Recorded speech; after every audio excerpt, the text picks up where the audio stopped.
అటవీ ప్రాంతాన్ని నమ్ముకున్న ఈ పేద ప్రజలు, పేద రైతులు ఎవరైతే ఉన్నారో వాళ్ళందరి మీద కూడా విపరీతమైన దాడులు జరుగుతూ ఉన్నాయి.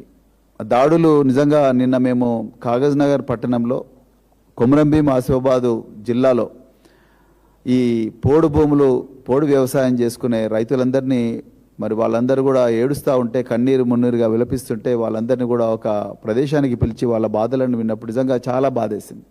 ఎట్లా బతికిండ్రు వీళ్ళు, ఈరోజు ఏ విధంగా మరి వీళ్ళ పరిస్థితి మారింది అని.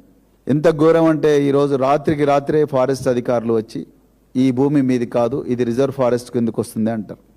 తర్వాత వీళ్ళు ఆ అటవీ ప్రాంతాల్లో ఉండే గ్రామాల్లో ఇండ్లు కట్టుకుందామంటే ఫారెస్ట్ వాళ్ళు కట్టుకొనివ్వడం లేదు.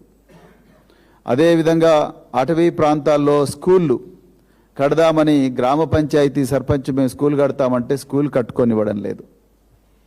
ప్రభుత్వమే స్కూల్ శాంక్షన్ చేసింది. 20-25